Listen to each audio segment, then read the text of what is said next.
अस्सलाम वालेकुम रहमतुल्लाहि व बरकातुहू। हम आज डिफरेंशिएशंस के चंद एक रूल्स देखेंगे। सबसे पहला रूल आपके सामने मैं रख रहा हूँ। ये 20 क्लास का सिलेबस है, इसे उर्दू में तफर्रुखा कहते हैं। तफर्रुखा डिफरेंशिएशन का मतलब होता है शरह तब्दीली, रेट ऑफ चेंज। ठीक है, वक्त के दिए गए वक्त में कितनी तब्दीली रोनुमा हुई उसको आप रेट ऑफ चेंज कहेंगे, शरह तब्दीली। डिफरेंशिएशन में उसी के बारे में बात की जाती है। मेरा एक दूसरा कॉन्सेप्ट है, आज मैं आपके सामने चंद एक रूल्स लेकर आया हूँ।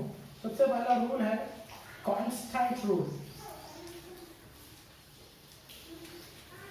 यानी कि मुस्तकिल का उसूल,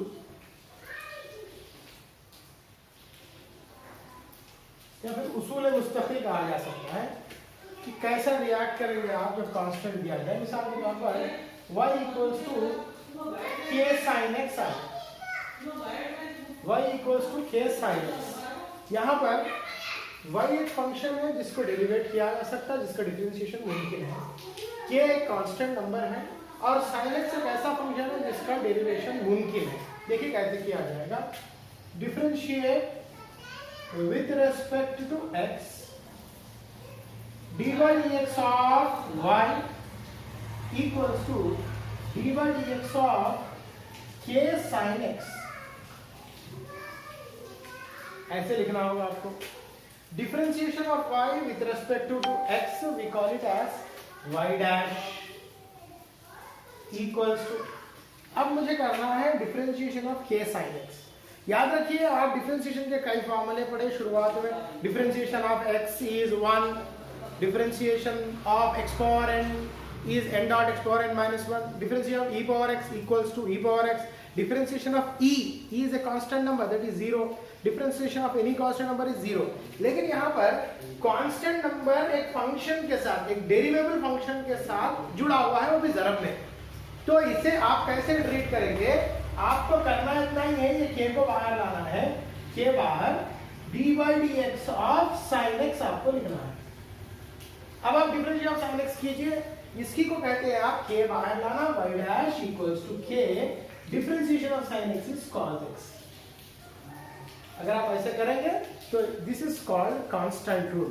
यहाँ पर कांस्टेंट को बाहर निकाल के आप अपने आंसर को आगे बढ़ाएंगे। उम्मन कांस्टेंट डिफरेंशिएशन में 0 होता है, differentiation of a constant number is 0। लेकिन एक कांस्टेंट नंबर या कांस्टेंट जो वैल्यू दी जा रही है आपको, वो किसी डेरिवेबल फंक्शन के साथ आ गई, किसी एक ऐसे तफाउल के साथ आ गई जिसका तफर्रुखा मुमकिन है, जिसका डिफरेंशिएशन मुमकिन है।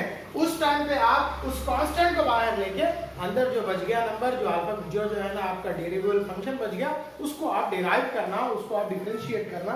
इन this way you need to move on. एक मिसाल के तौर पर एक क्वेश्चन आपको मैं एक मिसाल के तौर पे दे रहा हूं। एक क्वेश्चन है y इक्वल्स टू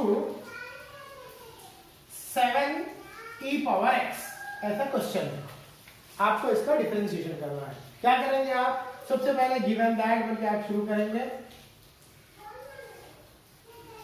या दिया गया है कि y equals to 7 e power x, इसका आप डिफरेंशिएट कीजिए। Differentiate with respect to x बोलिए इसको। क्या करेंगे?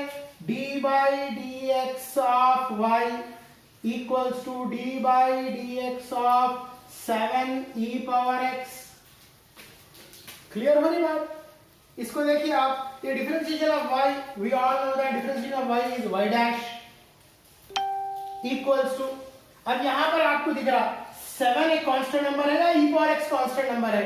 It is, we all know that 7 is a constant number। हम तमाम लोग जानते हैं कि 7 कांस्टेंट नंबर है, 7 एक मुस्तकिल अदद है, और e power x एक ऐसा तफाउल है जिसका तफर्रुखा मुमकिन है, जिसका डिफरेंशिएशन मुमकिन है। तो आप क्या करना, 7 का डिफरेंशिएशन 0 होता है, अगर आप डाल देंगे तो आंसर 0 हो जाएगा, और जो कि गलत है। क्या करना फिर? 7 यहां पर कांस्टेंट रूल अप्लाई करके 7 को बाहर लेके आना। 7 बाहर d by dx of e power x।